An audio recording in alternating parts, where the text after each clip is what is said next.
already stopped in previous. So these are some basics which we need to know in order to get into deep dive of PCIe. So while we are talking about PCIe, we are mostly talking about the transactions. So what is a transaction, how it can be initiated, how the packets are being sent from the transmitter to receiver, we'll see it today. So as I said before, there are 3 layers: transaction, data link, and physical layers. Each layer will have its own kind of packet. And what kind of packets that need to be transmitted will be given by the PCIe device core. Means this core will give the functionality, like what kind of transaction we are going to.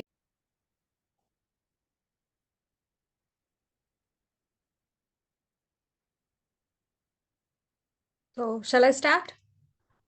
Yes. So as I said before, that the device core will give us the functionality and how, like what are the type of transactions it is going to initiate or receive. And according to that instructions and the functionality, the transaction layer, data link layer, and physical layer will work in order to make a packet. So we'll see how the packet is being generated in the transaction layer, how it look like. So this transaction layer packet will be generated in the transmitter transaction layer. Let's say the device A is the transmitter, then this transaction layer packet will be generated here, and it will be like discarded here in the receiver transaction layer. Like after it will give it to the device core. So like this is how exactly the packet look like. The header, data, and ECRC, these 3 are the fields that will be given by the transaction layer, like assembled in the transaction layer, this red part. So this is called TLP, means transaction layer packet. And sequence number and LCRC will be appended in the data link layer, and it is called as DLLP, data link layer packet. After that, start and end will be given by the physical layer. So TLP, there are 4 types of TLPs. They are like a memory, IO, configuration, and messages. And they are further categorized into 2 kinds of requests. Like a transaction is a combined form of a request and the completion. Like one device need to send the request, another device need to complete and give the completion back to the requester. So there are 2 types of request according to PCIe, that are posted request and non-posted request. Like each type of request, like memory, IO, configuration, and messages, have both read and write, except messages. So memory write and messages comes under the posted request. Posted requests are the requests which doesn't need any completion in written from the completer to the requester. And the non-posted request is a kind of request which need a completion back, and it is necessary, means mandatory. Memory read, IO read and write, configuration read and write, all these comes under non-posted request. So it must get a completion back. So like if we take a non-posted transaction, like if the endpoint is initiating the transaction, like endpoint can initiate or receive the transaction, either root complex can do the same job. If the endpoint is initiating memory read request, which is a non-posted request, then it will be given to the switch. From the switch, it will be given to another switch. And from the switch A, it will be given to the root complex, and it will be given to the system memory. After giving that request, it will read out the data from the particular memory address, After that, it will give the completion to the root complex, and the root complex will pass it through the switch A and switch B, and it will again give the completion back to the endpoint which is initiated which has initiated the transaction before. This is how the non-posted transaction look like. Coming to the posted transaction, this is all the same, but here we won't get any completion back. If the root complex initiated the memory write request, which is a posted request, it will give the request to switch A, and from that to switch B, it will pass it to the endpoint, and the endpoint won't give any completion back. And there is an advantage and disadvantage according to the posted request. Why? Because if we have posted request, next transactions need not to be stalled in order to get the completion back. If you see in the non-posted transactions, if we sent any request, we need to wait until the completion is given. So in order to wait, we need a time to we need to have so much time. It is a time taking process coming to the non-posted one. So by using the posted transaction, the latency will be reduced in that case. But there are some cases in which there might be an error occurred in between, but we don't get any completion back, means we don't know whether the error is there or not. In that case, there might be some problem, but if any error occurred in the completer side, that will be logged into a messages, and that will be given to the root complex. Is another way, we'll discuss it later, but from now, that is a disadvantage of posted transaction, and latency is very less compared to the non-posted. That is the advantage of posted transaction. So after getting the headerly, what type of transaction we are doing, either it is memory read or write, or IO, or messages, or configuration read or write, that will be given by header. And data payload is the actual data which we are going to transmit, and ECRC is used to detect the errors in the code, like data which we have sent. I think that you all familiar with CRC, which is cyclic redundancy check. So I'm going forward with the same thought. In the data link layer, sequence ID and LCRC is added. ECRC is used to detect the errors in the data which we have sent, but the LCRC is used to detect and correct the data, errors in the link. While we are transmitting, there are many chances to get errors in the link. That can be achieved by using this LCRC. Coming to the sequence ID, while we are transmitting the packets, we don't know which packet is going to be transmitted. And in order to overcome that ambiguity, we'll add sequence IDs, like numbering the packets. And data link layer also generate another kind of packet called DLLP. These DLLPs are of 4 types: flow control DLLP, power management DLLP, ACNAC DLLP, and vendor defined messages DLLP. That is not in our hands. Why? Because that is vendor defined itself. So coming to these 3 packets, it talks, power management packets talk about the how we'll manage the power, how can we use the power, that kind of thing will be discussed in the power management packet. Whereas the flow control packet and ACNAC plays a vital role in the DLLPs. Flow control packets are used to know, in many communications, the transmitter don't know how much information has to be sent to the receiver. It don't know means it can send any data, like bulk data can be sent or sparse data can be sent. If it sends some sparse data, there is still some place to get data at the receiver end. But if in case of bulk data, there might be an overflow at the receiver end. So the underflow and overflow conditions can be controlled by using the flow control mechanism. Means in this flow control, the receiver will let know the transmitter get to know how much of the buffer space is available at the receiver end. So by knowing the space available at the receiver end, the transmitter will send that much of data to the receiver. So there is no chance of getting overflow or underflow.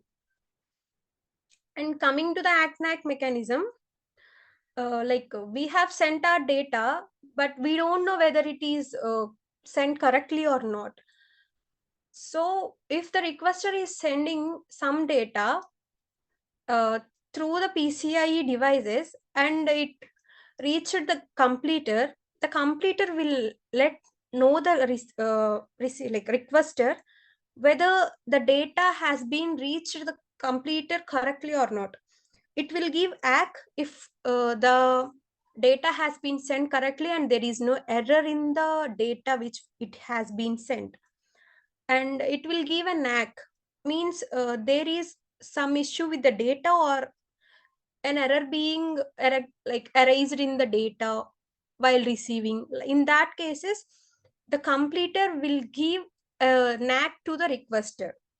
So from this we'll know how much data has been successfully sent or which data is need to be sent again.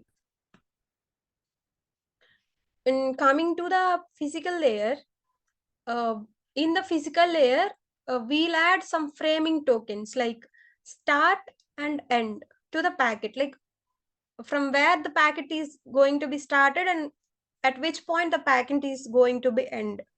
That will be given by the physical layer itself. And the physical layer mostly have ordered sets.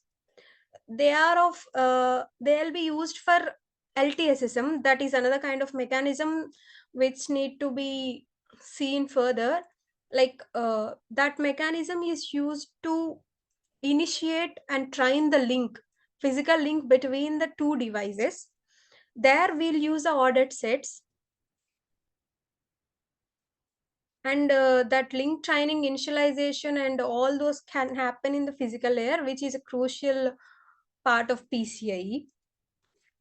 So if you see here, the software layer, you can say it as a core. It will give the functionality whether it need to transmit or receive. If it want to transmit any kind of let's say some memory kind of transaction it want to initiate, then it will give those instructions to the transaction layer. The TLP will be generated in such a way that the header will contain the memory kind of request data, like values. After that, actual data will be given and the ECRC will be calculated for the given data and will be appended at the end. We'll have the buffers and the arbitration. I'll discuss these two in next coming classes. After that, this TLP will be given to the DLL, like data link layer, in which we have DLLPs and a sequence number and LCRC appended to the TLP, which has been generated in the transaction layer. So after giving the sequence number and the LCRC, this packet will be stored in the retry buffer. Whatever the packets that has been generated in the transaction layer, that packets will be copied as a copy that will be present in the retry buffer. While we are sending the data, if we get any ACK or NAC, according to that ACK or NAC response, we'll flush out the data or we need to send it again. That will be discussed. After generating that packet, data link layer will give the packet to the physical layer. It will append the framing token start and end. It will encode the packet generated there. After that, whole packet, whole data which we has been sent up to there will be transmitted from parallel to serial way, and it will be given to the link. The link will transmit the data to the receiver end. After that, the same and in the opposite version will be done in the receiver's physical layer, like serial to parallel transmission. After that, it will decode the data which has been sent from the transmitter. And since we have added the start and end framing tokens at the transmitter end, we'll discard those two and we'll transmit the remaining packet to the DL layer, means data link layer. There, it will check whether the sequence is ACK or NACK. And after that, if it is ACK, it will transmit that to the upper layer, like transaction layer, by discarding the sequence number and LCRC that has been added at the transmitter end. So that TLP will be sent to the transaction layer. Here, the ECRC will be checked. If ECRC is matched with the transmitted ECRC, then the header and data payload will be transmitted to the software layer. Means you can say it as a root port. Like the root port has been initiated and it got the response back. Whether it may be root port or endpoint.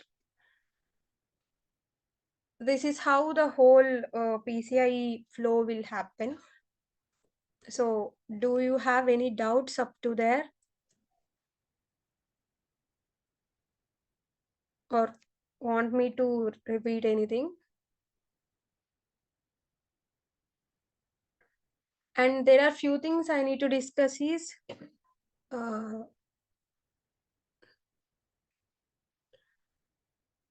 so here DW represents double word, which is of 4 bytes. And I think you all know byte equals to 8 bits. This is the size given to the start, like 1 byte is given to the start and 2 bytes are for sequence, 3 to 4 headers. Depending on the type of header, we'll get to know how many bytes of data we need to accommodate in the header. Double word means 4 bytes. And actual data is about 0 to 1024 double words. And ECRC will get its 1 double word means 4 bytes. LCRC is also same. And the end is getting 8 bits means 1 byte. Those all specifications will be seen in next classes, like next sessions. I just want to know overall flow and basic terminologies. That's why.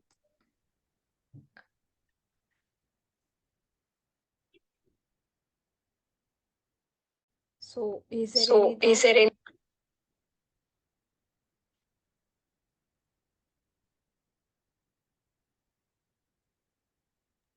Ma'am, what is the difference between a switch and a end device, PCIe end device? It just routes the data. It won't do any kind of transactions, or it can't initiate or get response. Whereas the endpoint can initiate a transaction or it can get the response. Like it can be a completer or initiator endpoint, Okay. but the switch cannot be. It just routes the information. It's just equivalent to a mux kind of thing, right? Like, ma'am, like multiple things, it just route to one of them or something. Sorry, your voice is not clear. Can you repeat it again? So is it like a mux, like it will route from multiple thing and just route it to one destination, like one source to other destination kind of. Okay.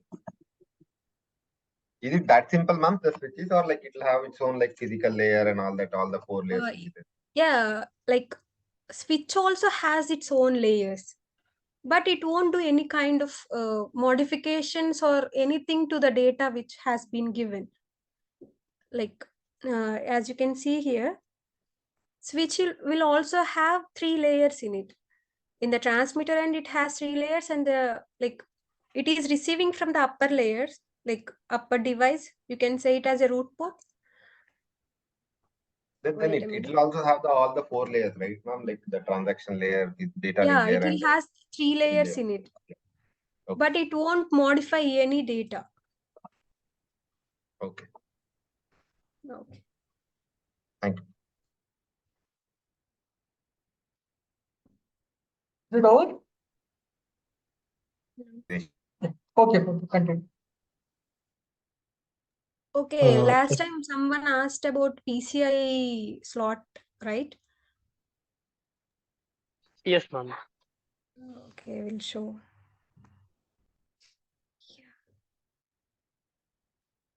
So is that visible? No, your presentation is there, but not that. Okay, I will share it again.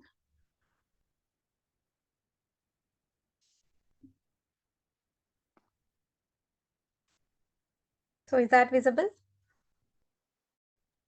Yeah, now it's there. So this is how the PCI slots look like. This is of this cross 1, cross 16, cross 4, cross 8 all represents number of lanes in a link. So PCI cross 1 means this PCIe slot is having only one lane. And cross 16 means it is having 16 lanes in the link. This is how it look like. And this is about 4 lanes, and this is about 8 lanes. It can accommodate up to 32 lanes. As far as I know about PCI 6.0 version, it will accommodate 32 lanes in a link. And this is for PCI. Is it over? Hello, ma'am. Excuse me. Yeah, Aman. Hello. Ma'am, Yeah. I wanted to join this course. Like, has this course started already, like for a few weeks, or like this is the first Do class? one thing. Do one thing. No, you Just can WhatsApp. talk. Or you can This is WhatsApp a it. this. Okay. I am writing my WhatsApp. Okay. Okay. Talk to Like Rajit about it. Okay. Okay. Okay. Thank you. Just check the inbox. You can WhatsApp me on this number. Fine. Okay. Yeah. Sure. Thank you. Anyone else? Thank you, everyone.